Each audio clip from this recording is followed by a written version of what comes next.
Hello students, in this module we are going to discuss about the two important 8051 microcontroller peripheral, which is serial port and interrupts. So these are the two very essential peripherals you must know when we are working with 8051 microcontroller. What is meant by serial communication? Whenever you want to communicate the microcontroller device with your computer or another microcontroller, we need some sort of medium to do this. Such medium is nothing but communication device. This communication device may be any type. The one of the type is serial port. So whenever you want to establish a connection between one microcontroller to another microcontroller, or from microcontroller to the computer, we need a medium called serial port to do a communication. There are two ways in which we do this communication. One is using a serial fashion and another one is using a parallel fashion. Whenever you want to transfer the data from one device to another device which is far away from the other device, then we'll use the serial method. The restriction what we have in the serial communication processes, we can send only one bit at a time. That is the limitation of our serial communication. So here the description of serial transfer communication process is given here. The sender will send in a data to the receiver in a one bit at a time. But in the case of a parallel, instead of sending only one bit at a time from sender to the receiver, we'll be sending minimum of 8 bits or more to do this. So the sender will be sending the data simultaneously 8 bits at a time. This is nothing but a parallel communication. When you want to have a communication for a longer distance, we prefer to use the serial communication. When you want to have a communication with a shorter distance, we prefer to use parallel communication. Parallel communication, data transfer will be very high. In the serial communication, the data transfer will be low. So this is a mere difference between the serial and parallel communication process. In this module, our focus is going to be serial data communications. So we are going to discuss the terms which are related to serial data communication. The very important concept we must know before discussing about the serial data communication is whether it's synchronous or asynchronous. What do you mean by synchronous and what do you mean by asynchronous? Synchronous is a method of transferring block of data at a time, whereas asynchronous is a method to indicate transfer of single byte at a time. The difference is we'll be transferring only byte at a time in the asynchronous. The synchronous will be transferring block of data. To carry out the synchronous asynchronous process, we have a dedicated special IC chips made by many manufacturers. One such sort of IC is UART. You may find in a separate IC with the name UART. You can interface that with a microcontroller to have an additional serial port in your device apart from the actual serial ports available in an 8051 microcontroller. The purpose of UART to carry out the universal asynchronous receiver transmission option, which means that the UART can perform both accepting the data and transferring the data. Whereas USART, Universal Synchronous Asynchronous Receiver Transmitter, that supports both synchronous as well as asynchronous mechanism. Whereas UART supports only a synchronous mechanism, USART supports both synchronous and asynchronous transfer. When I say I'm going to communicate data between two devices, one we will be calling it as a transmitter, the device which sends the data. The other one will be the receiver which receives the data. So there are different ways in which we can transfer the data that are denoted as simplex method, off duplex method, and full duplex method. We are able to perform only transmission or reception then it's called simplex. Simplex is a one-way communication. The transmitter will act as a transmitter alone. It cannot able to receive the data. Whereas the receiver will only receive the data that will not have the feature of transferring the data. When it comes to off duplex, the transmitter and receiver both are combined together and then named as a transceiver. Each end will be acting as a transceiver. By the way, it can able to transfer the data for some time. After some times, it can able to receive the data. But they cannot carry out both this operation simultaneously. For example, in the off duplex process, the transmitter is transmitting and the receiver will receive the data. During this process, the receiver cannot transmit any data to the other end, or this transmitter cannot used for receiving any data. So at the time, only one operation will be carried out, either the transmission or a reception, but both will be supported at the individual end device. Where in the case of a full duplex, the transmission and reception operations are performed in a parallel fashion. So whenever you are doing a transmission, meanwhile you were able to receive the data. So that is the concept behind the full duplex communication. The 8051 microcontroller serial port is having an off duplex operation, which means that you can use this serial port either to transmit or receive at a time. So for some time you can configure it as a device to transfer the data, or some other time you can configure the same device to receive the data. Simultaneously, you can able to perform only one operation at a time. When you're trying to do a communication from one device to another device, we need to form rules among these two devices. These rules we simply call it as protocols.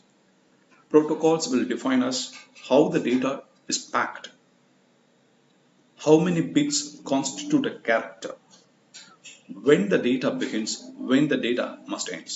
All this information will be considered as a protocol. We have a different types of protocol, something like I2C, SPI, etc. So all these protocols will have their own specific rules that you need to adhere while you're doing the communication. In 8051 is concerned, while we are transferring the data, we'll be specifying how the data is packed, how many bits are constituting a character, when the data is going to begin, when the data is going to end. All this information must be communicated.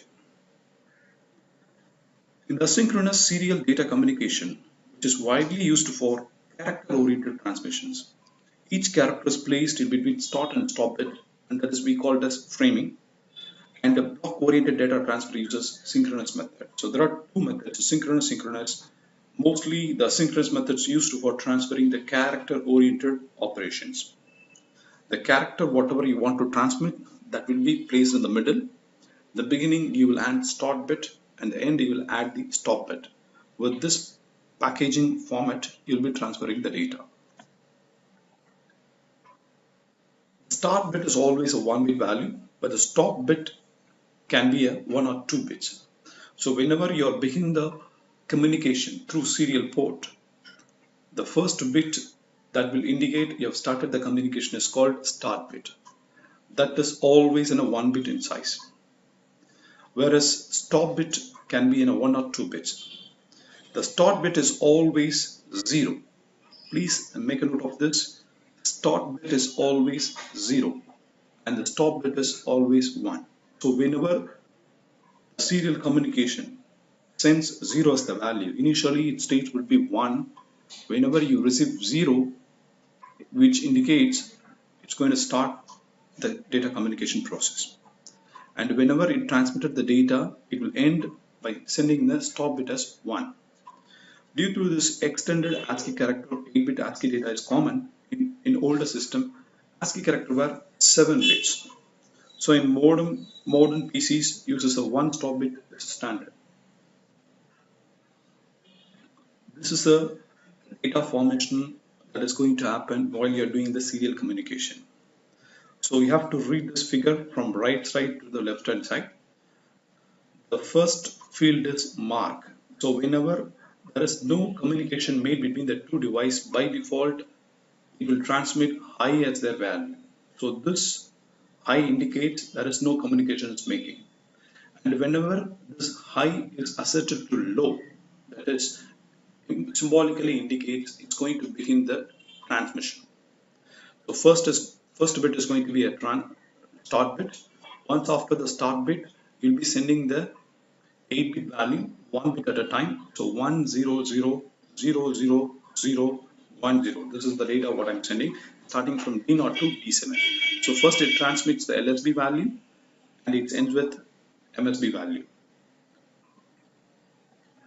After completing the MSB data formation, it sends once again a stop bit to indicate the communication has done. After which again it's created a space in case if you want. Rate of data to be transferred in serial data communication is stated in BPS, bits per second. So this is a widely used terminology to indicate the speed of the data which we are transferring. So this is simply indicated as bits per second or baud rate. So for doing any sort of serial communications, we must specify the device through which baud rate we are going to communicate. And this baud rate must be common among these two devices to transmit. Otherwise, it will not have a proper synchronization. So it is a modem technology and is defined as the number of signals that are changed per second. BPS will be defined as number of signal changes per second. The baud rate and BPS are the same and we use the term interchangeably. The data transfer rate of a given computer may depend upon communication port incorporated into that. An interfacing standard of RS-232 was set by the Electronic Industry Association in 1960, and in RS-232, high signal, that is 1 represents the voltage ranging from -3 to -25 volt, whereas 0 level indicates the voltages ranging from +3 to +25 volt. So, which means that the threshold point will be -3 to +3 is undefined. So whenever your signal lies between -3 to +3, that will produce an undefined value as the output. The standard was set long before advent of TTL logic family. Its input and output voltage level are not TTL compatible. So whenever you are using a TTL logic, you must have an appropriate kind of an IC that does the conversion which is required for RS-232 to low communication. The serial communication will be carried out through RS-232 port. That is also called as serial port. Whenever you are trying to define a data to be transmitted among two different devices, the device what we are going to use will be named as data communication equipment. The one is called DTE, another one is called DCE. DTE means data terminal equipment. It refers to the terminal and computers that sends and receive the data. Whereas the data communication equipment refers to the communication equipment such as modem.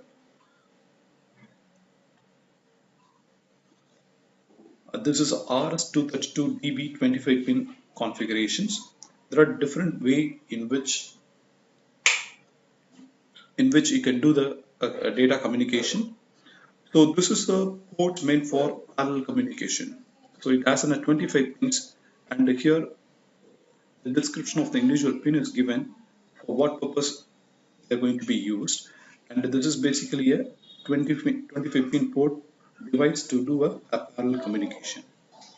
The most commonly used serial communication port is RS-232 connector DB9. So whenever I mean DB9, which means that it's a serial port RS-232, and it has totally of 9 pins, and each and individual pin have its own operations. The first pin is data carrier detect, that we simply call it as DCT. Second is received data, third is transmitted data, fourth is data terminal ready, signal ground, data set ready, request to send, clear to send, ring indicator.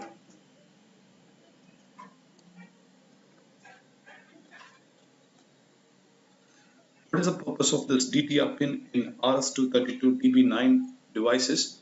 When the terminal is turned on, it sends out the signal called DTR to indicate that it is ready for communication. This is to simply indicate that device is ready to do any sort of communication. Whereas DSR is nothing but whenever DC is turned on and has gone through the self-test, it asserts the DSR to indicate that it is ready to communicate. If the device is ready, then it will be indicated using data terminal ready pin. If the data set is ready, that will be indicated through DSR. When the DTE, the data terminal equipment device, as a byte to transfer, it asserts the RTS signal to signals the modem that it has byte of data to transfer. This is to merely indicate to the other devices he is ready to transfer the data and asking whether you are ready to receive the data. Here to send. When the modem has the room for storing the data and it is to receive, then it sends out the CTS to DTE to indicate that it is ready to receive the data. So whenever you are ready to transfer the data, that will be indicated through RTS, and whenever you are ready to receive the data, then it will be indicated as CTS. Next is data carrier detect. The modem asserts a signal DCD to inform DTE that we are doing a valid carrier communications. So this indication will be informed to the other devices which are communicated in the same medium, so that will not get disturbed. The other one is RI, the ring indicator. The output from the modem and the input to the PC indicate that telephone is ringing. So this is not most commonly used for communication. This is used to indicate whenever a telephone rings. For indication, they have used this.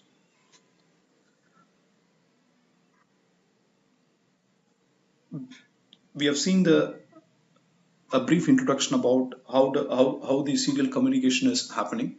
Now let's discuss about how do we do the communication between two data terminal equipment devices. The simplest connection between a PC and microcontroller. It requires 3 pins to do a communications. Even though it has total of 9 pins, with the help of only 3 pins, we can able to perform the data communication among PC and the microcontroller. So for doing this, one device will be called as PC, the other will be called as microcontroller. The transmitter pin of PC serial port must be connected to receive pin of the microcontroller. The same way, the transmit pin of the microcontroller must be connected to receive pin. So whenever the computer transfers the data, that will be received by the receiver through RX pin. Whenever the microcontroller transferring the data to the PC, that will transmit through TX pin, and that will be received by the RX pin in the serial port of PC. So in 8051 we have 2 pins that is dedicatedly used for transferring and receiving the data serially. These 2 pins we call it as TXT and RXT. Transmit data, receive data. And it's part of a group of port 3, and these pins are TTL compatible. Therefore, they require a line driver to make them RS232 compatible. What is meant by a line driver? The voltage level produced by the TTL logic will be different, and the voltage level what we require to do a communication through RS232, that will be different. So we need to make a proper compatible option between these 2 devices. For that we are using line driver. So we need a line driver, that is a voltage converter, convert this RS232 signals to TTL voltage level that will be acceptable to transmit or receive the data through 8051 microcontroller. And this is a pictorial representation of how this communications happens. So here we have a DB9 pin, and this is a max 232 pin. So whenever I want to make a communication from serial port of 8051 microcontroller to other device, that will happen through on a max 232. Because 8051 follows the DTE logics that generates 0 voltage for low level indication, 1 for high level indication. And that will be accepted by max 232, and that converts the voltage level required for RS-232 DB9 port. As I've mentioned, -3 to -25 will indicate a high value, +3 to +25 will indicate the lower value. So that conversion will be carried out through this RS-232. The pin description about RS-232 is given here. So here we have a T1, R1, T2, R2 pin. So it has two converting units. So transmitting and transmit out, receive out, receive in, receive out, receive in, transmitter 2 in, transmit 2 out. You have a two transmission and a two reception device. Next is whenever you're trying to transfer the data between a PC and the 851 microcontroller without any error, we must make sure that baud rate between the 851 microcontroller matches with the baud rate of the PC COM port. The different baud rate through which we can do a communication among the PC and the microcontrollers are listed here. You can communicate between two devices with a 110 as a baud rate, 150, 300, 600, 1200, 2400, 4800, 9600, 19200, 32000, etc.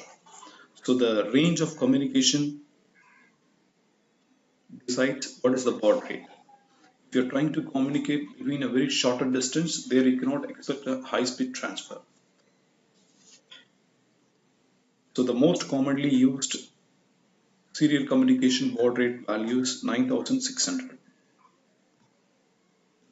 Let's see, when I want to configure the serial ports available in 851 microcontroller, what is the value I need to pass it to 851 microcontroller to decide my baud rate value? Let's say an example with a crystal oscillator frequency of 11.059 MHz. What would be the value I must load it onto the timer to generate this baud rate for my serial communication? And I'm going to load TH1 value for 9600 baud rate, 2400 baud rate, 1200 baud rate. So if you're considering in a 851 microcontroller, the default frequency is going to be 11.0592. So that will be divided by 12 by the frequency divider which is present inside the microcontroller. So you'll get 9 to 1.6 kHz as the output frequency.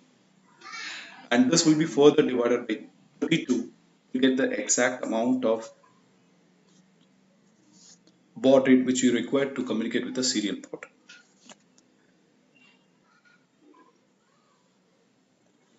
So the output of this was going to be a 28,800 Hertz. So it depends upon the baud rate value, you have to do a further division on the same value. So if you are dividing the actual value by 3, you'll get the 9600 as the baud rate. Dividing 28,800 by 12, you'll get the baud rate as 2400. And if you're dividing the same value with 24, you'll be arriving with 1200 as the baud rate. So for deciding 9600 as my baud rate for communicating through serial port, I have to load the corresponding EXA value onto the TH1 register. For communicating through 9600 baud rate, the corresponding value you must load it onto the TH1 timer is FD. You can represent the same value in terms of decimal as -3. And F4 is meant for 2400 baud rate. And E8 is meant for communicating to other device through serial port via 1200 as the baud rate.